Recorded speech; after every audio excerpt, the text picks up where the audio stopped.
Joy 99.7 FM. It's 1 o'clock, time for the Joy Business Report.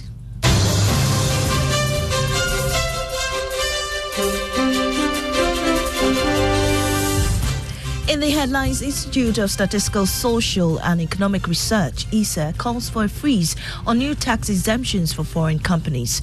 Also, Ghana Tourism Authority pledges to address high tax concerns in the hospitality industry in the 2024 budget. And Chief Executive Officer of Ghana Investment Promotion Center makes a strong case for a review of the country's investment laws on retail trade and capital requirements.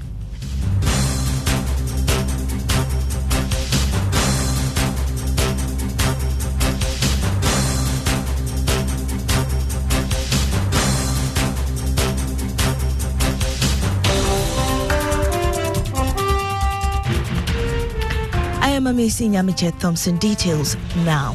The Institute of Statistical, Social and Economic Research is calling for a freeze on tax exemptions for foreign companies in its proposed fiscal policy measures to the government in the 2024 budget. ISA is also suggesting the review of tax exemptions for the free zones and extractive industries. Here's more in this report.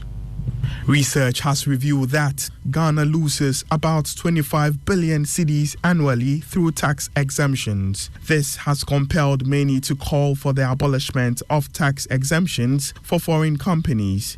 Among some indirect tax measures, the research organization also called for a reduction in the electronic transfer levy rate. It also proposed the withdrawal of discount on benchmark import values on selected imported general goods and vehicles. Regarding direct taxes, ISA also called for the introduction of a 35% marginal income tax rate for individuals and revision of the upper limit for vehicle benefits. In terms of expenditure, the research institution wants the freezing of public sector employment, a review of key government programs to reflect relevance, promote efficiency, and ensure value for money, amongst others. In the 2023 budget, the government targeted a revenue mobilization of 141.5 billion cedis, which accounts for about 98.3% increase. And that was a Business Desk report. Now, the Ghana Tourism Authority says it will continue to deepen its engagement with various stakeholders within the hospitality industry to lessen the tax burden on operators. According to Chief Executive Officer Kwesi Agyeman, the authority is reviewing the concerns of players in the sector to address them in the 2024 budget. He is speaking at a media engagement. We need to find a way to harmonize it so that it lessens the burden on the operators. However, as we go along these conversations, and we've been involved in a lot of these conversations with the Hotels Association, with GATOF, and with Parliament, the Parliamentary Select Committee on Trade, Industry and Tourism. So I know progress will be made. But till we get to that point, please, let's ensure that we are compliant with the laws that exist.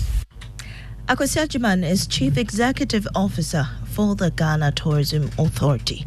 The Chief Executive Officer of the Ghana Investment Promotion Center, Yofi Grant, is making a strong case for the review of the country's laws on retail trade and capital requirements.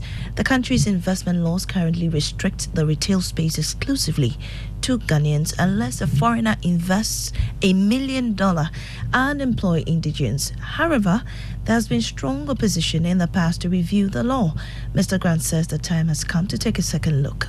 For me, what is important is what support can we give our retail people? Because the truth of the matter is that globally, that landscape is changing. Yeah. Today, I mean, where is a marketplace? We cannot compete. It's difficult to go. Where is a marketplace? A marketplace can be anywhere. Technology, your mobile phone is a marketplace. You can buy and sell on your mobile phone. You can buy and sell on your computer sitting somewhere. In which case, the chap who has his table in Okanshi might be disenfranchised. Times when I've had conversations with Guta, for example, I said, can we think of developing a technology product where you guys all go on a platform and you can buy and sell on that platform? And I take, today, I mean, many people are not going to the traditional markets that we know anymore. There are supermarkets who can afford that 1 million easily. The Swiss ambassador to Ghana, Ambassador Simone Geiger, has stated that Ghana's political stability is a major feature helping attract Swiss companies to open businesses in Ghana. She added that the country has a workforce ready to explore gains in the ICT sector. Speaking to Joy Business after Swiss tech firm Engine opened its new head office in Chado in the Greater Accra region, Ambassador Geiger said more companies are exploring venture opportunities with Ghanaian businesses. No, they really checked out different locations. And I think what really speaks of Ghana is once, especially the political stability that you have here. So you have a certain predictability. It gives you business continuity, and then of course again you have many good universities in the country, especially also good universities that in technical fields. So that speaks of Ghana, and then you have a very youthful population. CEO of Engine Ghana, David Goh, said the aim of the company is to create thousands of jobs for young Ghanaians who will be employable all over the world. But what can we do with Engine? What we can do with Engine is to make sure that we get young people, we train them to meet international standards, we convince our clients abroad to hire them so they can sit in our office and then work for international organizations. What will happen is, at the long run, is that these young people will gain their skill, they will gain their international experience. The Ministry of Employment and Labour Relations and the German Federal Ministry of Economic Cooperation and Development have launched the 2023 Ghana Career and Migration Fair. According to the component manager of the Ghanaian European Centre for Jobs, Migration and Development, Kweku Yeboah, the fair will sensitize both employers and participants and also build the capacity of job seekers. The capacity building, however, is in the area of soft skills development. So we're going to have career guidance, we're going to have information sessions that will focus on opportunities, how to apply for a job, how to improve on your CV, and so on and so forth. So these are the areas around which the capacity building is going to focus. Yes, looking for a job is not just writing an application and a CV. No, how you format your CV, how you present yourself during interview sessions are all very cardinal points. Amaja Oilfield, in conjunction with Amaja Tubular Services Limited, a joint venture between Tenaris and Amaja, has renovated the Exim Road Key Primary School in the Sekondi Takoradi metropolis. The Exim Road Key Primary School, since it was built, has not undergone any renovation works. The condition of the school promoted the company to step in and assist. Fred Oklu is GM of Amaja Oilfield and also represented Amaja Tubular Services. It's actually in line with corporate social responsibility program, and we tried to identify needs within the communities where we conduct our business and see how best we can support them. So that's the reason why we undertook this intervention. Actually, every year we try to come out with a budget for social interventions. But this is just one of the communities that we normally target. So we can't promise that we're going to take on another intervention project here, but we are still evaluating the number of requests that will come. As calls intensify for the inclusion of environmental and social risk management in the financial sector, Development Bank Ghana has organized a 4-day training program for its partner banks to embrace robust environmental, social governance principles in their operations. According to the bank, the training program has become imperative to promote a resilient, sustainable banking environment. The head of ECG, Sustainability and Climate Finance at DBG, John Boating Akwaku Teria, said the move is to transform the financial landscape through the incorporation of sustainable development principles.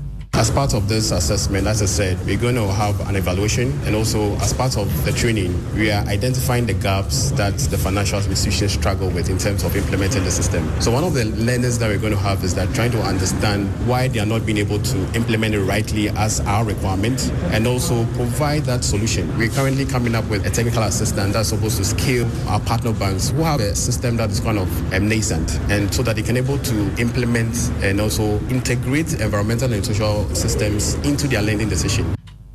John Boateng Akwakoteria is head of ESG Sustainability and Climate Finance at DBG. It's time now for Money Lab.